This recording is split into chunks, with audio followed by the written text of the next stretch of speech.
안녕하세요. 오늘도 출근한 자본주의 노예 자본노 인사드립니다. 오늘은 다소 좀 무거운 주제를 가지고 이야기를 드려볼까 하는데요. 여러분 혹시 부모님의 죽음에 대해서 한 번이라도 먼저 생각을 해본 적이 있으신가요? 제가 결혼한 뒤로 이제 드는 생각인데, 제가 결혼을 26살에 굉장히 빨리 했습니다. 그리고 지금 33살인데 제가 26살 때부터 이제 결혼식을 다닌 것보다 남의 장례식장에 다닌 게 훨씬 더 숫자가 많다는 거를 최근에 깨달았어요. 저뿐만 아니라 모든 분들에게 해당이 되는 이야기라고 생각이 드는데, 자기 결혼식이 끝나는 시점부터는 장례식밖에 안 간다는 말이 진짜인 것 같습니다. 친구 부모님이라고 해서 물론 지병으로 돌아가신 분도 계신데, 갑작스럽게 돌아가시는 경우가 정말 대부분이거든요. 이게 정말 상상도 못하고 있던 시기에 갑작스럽게 그 죽음이라는 이별이 다가오기 때문에 여기에 대해서는 대비할 시간이 엄치 찾아오는 게 부모님의 죽음이 아닌가 생각이 듭니다. 일단은 제 경험을 한번 말씀드리고 싶은데, 제가 일본에서 유학 생활을 하고 있을 때 제가 부모님이랑 그렇게 많이 연락을 하지 않았었어요. 저는 이제 대학 생활을 하면서 6시부터 이제 파트타임으로 아르바이트를 가기 시작을 했고, 부모님은 7시에 일이 끝나고 집에 오시니까 저랑 연락을 할 수 있는 그 시간대가 많이 없는 거예요. 그리고 부모님께서 주말에 이제 가끔씩 전화가 와도, 제가 주말에 너무나도 열심히 사교 생활을 하느라 맨날 뭐 전화가 와도 엄마 왜 어디야 해가지고 그래 알았어, 나 친구들이랑 놀고 있으니까 알았어 끊어 해가지고 그 전화를 끊어버리던가, 부모님께서 연락 좀 자주 해라 라는 이야기를 하셔도 엄마 무소식이 희소식이라는 얘기 못 들어봐서 내가 무슨 일 있었으면 벌써 연락을 했지, 걱정하지 말고 그냥 잘 지내, 알았어, 끊는다 해가지고, 그리고 나서 롤이나 아주 열심히 하던 시절이 있었습니다. 물론 그 시대에도 카톡이라는 게 있었어요. 근데 이제 우리 부모님 세대들은 카톡을 막 딱딱딱딱 주고받는 것보다 전화 한 통화 하시는 게 훨씬 더 편하기 때문에 이제 카톡보다는 전화를 주로 하고 싶어 하셨죠. 그렇게 그냥 평소같이 지내고 있었는데, 이제 어느 날 갑자기 엄마한테 전화가 왔어요. 그래가지고 또 똑같이 받았습니다. 엄마 왜 해가지고 전화를 받았는데, 엄마가 갑자기 병원이라는 거예요. 그래가지고 아빠랑 잠깐 병원에 왔다 라고 말씀을 하시길래 뭔데 엄마 아빠 좀 어디 아파 해가지고 그냥 별 생각 없이 얘기를 했어요. 근데 어머니께서 하시는 말씀이, 지금 사실은 차 사고가 크게 나가지고 엄마랑 아빠랑 병원에 입원한 지 한 달이 지났다라고 얘기를 하시는 거예요. 그러니까 저는 부모님이 이제 병원에 입원한 지 한 달이라는 시간이 넘었는데도 저는 그거를 인지를 하고 있지 않았던 거죠. 고속도로에서 이제 흰색 과하기차 K5가 차선을 무리하게 변경을 하면서 칼치기를 하고 다니다가 저희 부모님 차랑 부딪히게 되었고, 저희 부모님 차가 5바퀴를 굴러가지고 전복되는 아주 큰 사고가 났었습니다. 근데도 부모님께서는 제가 걱정할까봐 저한테 한 달이나 넘게 저한테 얘기를 안 하셨던 거예요. 저도 이제 놀란 마음에 이제 다음날 바로 비행기를 예약을 해가지고 이제 비행기를 타고 오면서, 좀 어린 마음이기도 했지만은 제가 비행기를 타서 막 결심을 했죠. 그 흰색 과하기차 K5 주인을 찾아서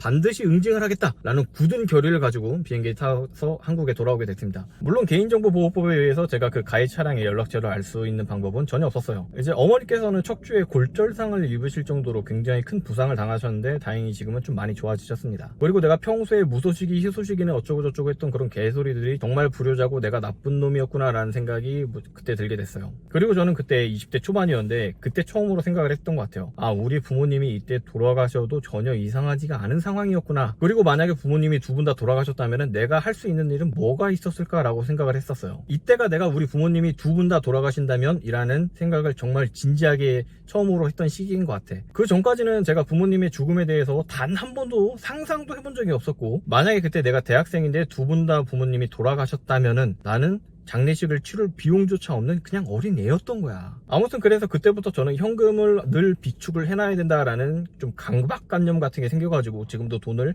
계속 모으고 있습니다. 그리고 돈을 모으게 되면은 와이프랑도 이야기를 하게 되죠. 제가 결혼을 해서도 와이프한테 이야기를 굉장히 많이 했어요. 우리 부모님이 언제든지 돌아가셔도 이상하지 않은 상황이기 때문에 나는 늘 돈을 모아놔야 된다. 최소한의 장례 비용이라도 나는 꼭 돈을 모아놔야 된다라고 주장을 하는데, 이제 와이프가 그 이야기를 장모님한테 했었나 봐요. 그래가지고 장모님께서 그 이야기를 듣고 굉장히 화가 많이 나셔가지고 저한테 찾아오셨습니다. 내가 이서방한테 언제 장례 비용 대달라 했다 해가지고 막 엄청 화를 내시더라고. 그래가지고 장모님 그게 아니라요, 잠시만요 해가지고 막 얘기를 하려고 그랬는데, 장모님께서 이미 좀 이야기를 잘못 전해 들으셨는지 어쩐지 모르겠는데, 이서방한테 장례 비용 안 달라 할 테니까 그런 걱정하지 말래 하면서 막 엄청 화를 내시더라고. 그래가지고 예 일단은 뭐 알겠습니다, 그런 뜻은 아닌데 시끄럽다 해가지고 뭐 일단은 그렇게 좀 넘겼었어요. 그러다가 이제 장모님께서 최근에 이제 허리를 좀 삐끗하셔가지고 디스크 시술을 받아야 되는 상황이 왔는데, 장모님께서 그렇게 집안 현금 사정이 그렇게 썩 좋지가 않다는 거를 저는 알고 있기 때문에 되게 좀 멋진 사유가 돼서 일시불이요 해가지고 카드를 내고 제가 계산을 해드렸습니다. 장모님 이렇게 급할 때 쓸 수 있는 몇백도 준비를 안 하시면서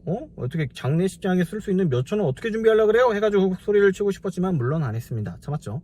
자, 제가 이야기를 다시 좀 되돌려 보면은 우리 부모님에 대한 장례의 대비를 우리는 절대 하지 않고 살고 있다는 소리예요. 제 친구 아버지가 작년에 암투병을 하시다가 결국에는 이제 돌아가셨는데 제가 그 장례식 첫날에 좀 늦게 갔어요. 그래서 친구가 하는 말이 우리 집안에 아직은 돈이 좀 있는 줄 알았는데 아버지 병원비 비용으로 굉장히 많은 돈을 써가지고 우리 집이 지금 돈이 하나도 없다는 거를 나는 지금 깨달았다. 그리고 이제 아버지 시신이 이제 안치를 해야 되는데 장례식장에서는 이거 현금으로 먼저 700인가? 한 1000만 원 정도 되는 돈을 먼저 주지 않으면은 우리 장례식장에는 들어올 수 없다라고 거절을 해가지고 이게 사람이 막 미쳐버릴 것 같더래요. 그런데 이제 고모분께서 오셔가지고 그 장례식 비용 1000만 원을 일시불로 결제를 해주셔가지고 우리 고모가 짱짱맨인가 보다 뭐 그런 얘기를 하더라고요. 만약에 제가 장례식장에 좀 빨리 갔던가 아니면 그 친구한테 먼저 그 사정을 이야기를 듣고 저한테 부탁을 했더라면은 제가 그 장례 비용을 먼저 처리를 해줄 의향이 충분히 있습니다. 왜냐면은 저는 이미 그 부모님이 돌아가신다는 가상의 시뮬레이션을 머릿속으로 몇 번이나 돌려봤었고 그 다음에 부모님이 돌아가신 것도 서러운데 그 돈이라는 종이 쪼가리가 없어가지고 부모님의 시신을 이렇게 오도 가도 못하는 상황이 왔을 때 그 상황이 얼마나 족같을지에 대해서는 나는 이미 충분히 머릿속으로 시뮬레이션을 많이 돌려봤단 말이야.